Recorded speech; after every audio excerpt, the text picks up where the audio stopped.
teman-teman semua, saya Priani Estelin Bunga, mahasiswa dari Institut Agama Kristen Negeri Kupang.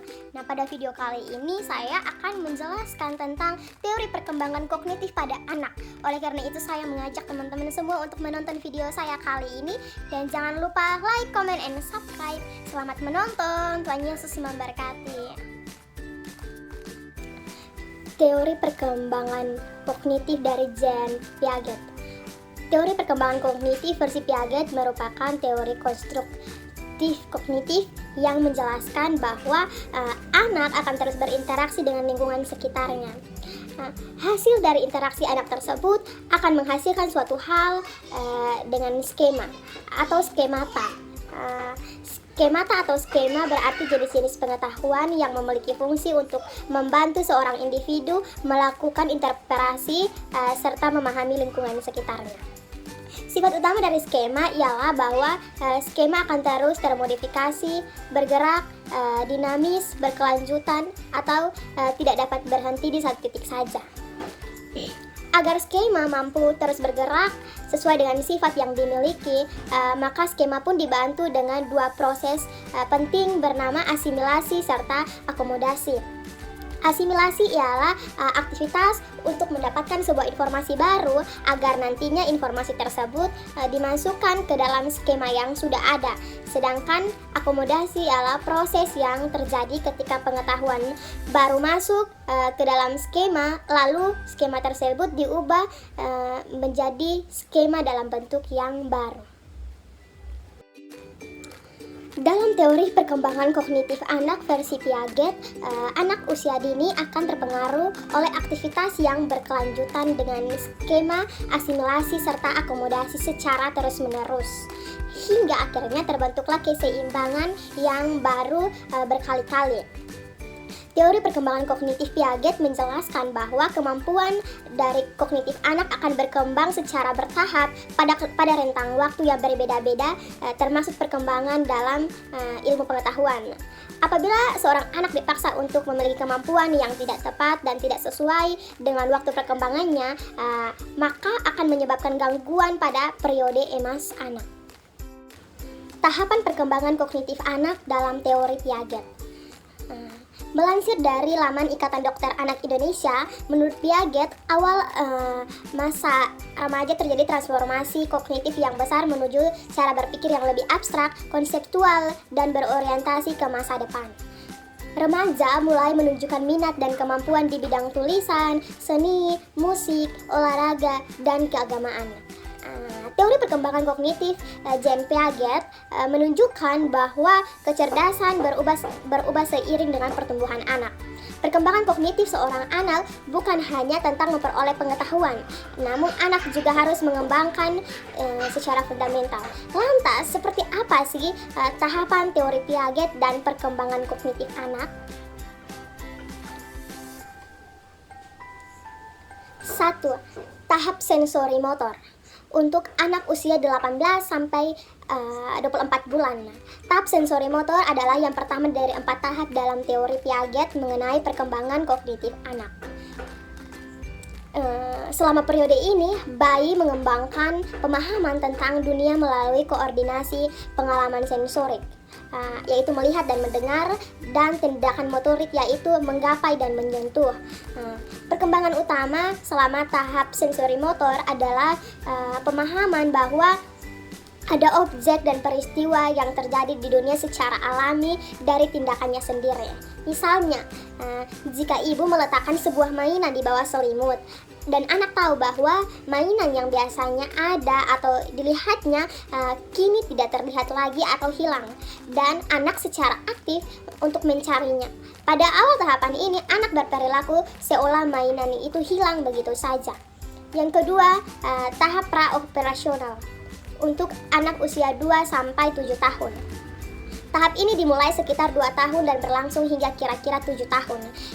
Selama periode ini, anak berpikir pada tingkat simbolis, tapi belum menggunakan operasi kognitif.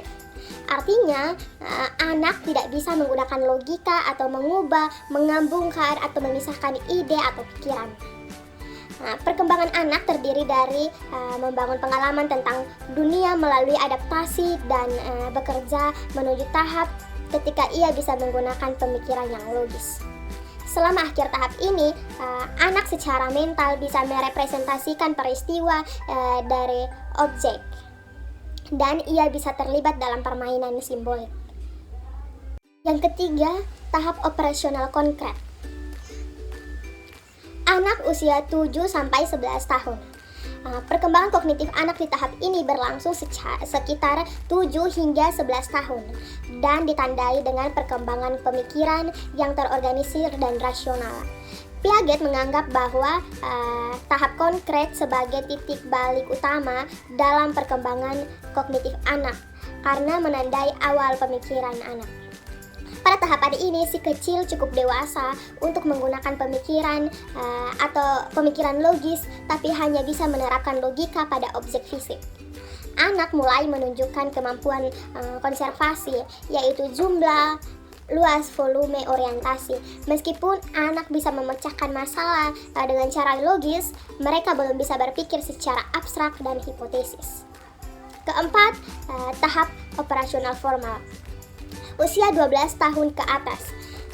Perkembangan kognitif anak menuju tahap terakhir menurut Piaget dimulai sekitar 12 tahun dan berlangsung hingga dewasa. Saat remaja memasuki tahap ini, mereka memperoleh kemampuan untuk berpikir secara abstrak dengan memanipulasi ide di kepalanya tanpa ketergantungan pada manipulasi konkret. Seorang remaja bisa melakukan perhitungan matematis, berpikir kreatif, menggunakan penilaian abstrak, dan membayangkan hasil dari tindakan tersebut. Tahap perkembangan kognitif Vygotsky. Vygotsky adalah awalnya seorang guru sastra, tetapi ia tertarik pada bidang psikologi di usia yang ke-28 tahun. Untuk itulah ia menjadi tokoh dunia psikologi, dunia pendidikan. Dia membenarkan teori Piaget bahwa tahap perkembangan anak di area kognitif terjadi secara bertahap. Namun, ia kurang setuju terhadap pernyataan bahwa si kecillah yang terlibat sendiri dalam pertumbuhannya. Vygotsky menekankan bahwa perkembangan sosial manusia tidak bisa dipisahkan dari kegiatan sosial dan budaya. Ia berkata bahwa perkembangan kognitif, psikomotorik, mental, dan afektif pada seorang anak sangat dipengaruhi oleh sosial budaya yang ia temukan di masyarakat. Baik dari segi bahasa, pengalaman, sopan santun, dan masih banyak lagi. Jadi lingkungan sangat mempengaruhi pertumbuhan anak. Si kecil memang memiliki fungsi-fungsi mental yang sederhana, tetapi bisa berkembang bila orang dewasa ikut terlibat di dalamnya lewat edukasi seputaran budaya. Sekalipun kecerdasan emosi si kecil bisa sangat unik antara anak yang satu dan anak yang lain, tetapi pengalaman bersama orang lain membentuk gambaran akan dunianya.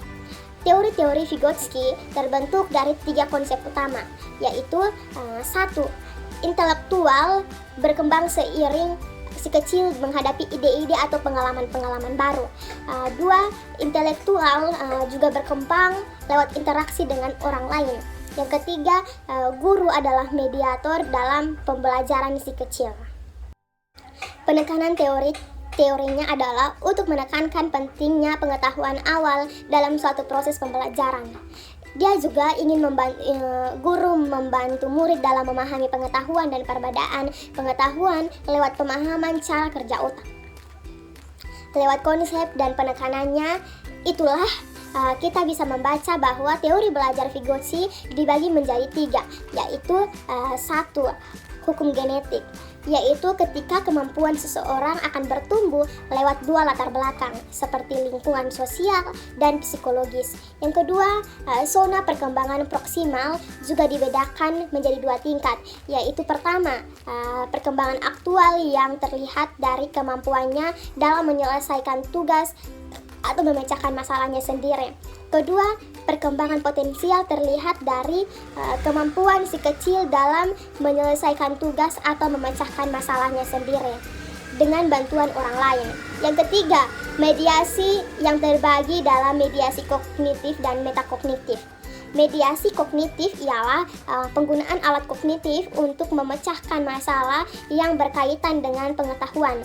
Sedangkan mediasi metakognitif adalah alat semiotik yang digunakan untuk mengatur diri sendiri seperti perencanaan, pengawasan, pengecekan, dan evaluasi diri sendiri. Teori Les Vygotsky juga meliputi scaffolding. Scaffolding adalah upaya seorang guru atau bisa juga dipraktikkan orang tua yang diberikan kepada murid untuk mencapai keberhasilan. Penjelasan scaffolding juga berarti bantuan besar yang diberikan kepada si kecil pada awal pembelajaran. Selanjutnya, bantuan tersebut akan terus dikurangi agar ia bisa bertanggung jawab menyelesaikan masalah-masalahnya sendiri. Bentuk bantuan yang diberikan juga beragam, seperti petunjuk, peringatan, dan dorongan. Tolak ukur dari scaffolding adalah 1. Murid mencapai keberhasilan dengan baik dan tanpa bantuan. Yang kedua, murid mencapai keberhasilan dengan bantuan orang lain. Yang ketiga, murid gagal meraih keberhasilan. Implikasi teori kognitif. Teori kognitif menekankan pada proses perkembangan peserta didik. Meskipun proses perkembangan peserta didik mengikuti urutan yang sama, namun kecepatan dan pertumbuhan dalam proses perkembangan itu berbeda. Nah, dalam proses pembelajaran, perbedaan kecepatan perkembangan mempengaruhi kecepatan belajar peserta didik. Oleh sebab itu, interaksi dalam bentuk diskusi tidak dapat dihindarkan. Pertukaran gagasan menjadi tanda perkembangan peserta didik. Implikasi teori kognitif dalam kegiatan pembelajaran perlu disadari bahwa penalaran bukanlah sesuatu yang dapat diajarkan secara langsung, namun perkembangannya dapat disimulasikan. Hakikat belajar menurut teori kognitif dijelaskan sebagai suatu aktivitas belajar yang berkaitan dengan penyataan informasi, reorganisasi perseptual, dan proses internal. Kegiatan pembelajaran yang berpijak pada teori belajar kognitif ini sudah banyak digunakan. Implikasi teori kognitif dalam meneruskan tujuan pembelajaran. Mengembangkan strategi dan tujuan pembelajaran tidak lagi mekanistik sebagaimana yang dilakukan dalam pendekatan behavioristik. Kebebasan dan keterlibatan peserta didik secara aktif dalam proses belajar anak diperhitungkan agar belajar lebih bermakna bagi peserta didik. Sedangkan kegiatan pembelajarannya mengikuti prinsip-prinsip sebagai berikut. Peserta didik bukan sebagai orang dewasa yang cerdas dalam berpikir. Yang kedua, anak usia prasekolah dan awal sekolah dasar dapat belajar dengan baik, terutama jika menggunakan kognitif yang baik. Yang ketiga, keterlibatan peserta didik secara aktif dalam belajar dapat dipentingkan karena dengan mengaktifkan peserta didik maka proses asimilasi dan akomodasi pengetahuan dan pengalaman dapat terjadi dengan baik. Yang keempat, untuk menarik minat dan meningkatkan retensi belajar perlu mengkaitkan pengalaman agar informasi baru dengan struktur kognitif yang telah dimiliki si anak. Yang kelima, pemahaman dan retensi akan meningkat dengan materi pelajaran disusun menggunakan pola atau kegiatan tertentu yang sederhana ke yang lebih kompleks. Demikian video presentasi saya mengenai teori belajar kognitif. Semoga bermanfaat. Shalom, sampai jumpa.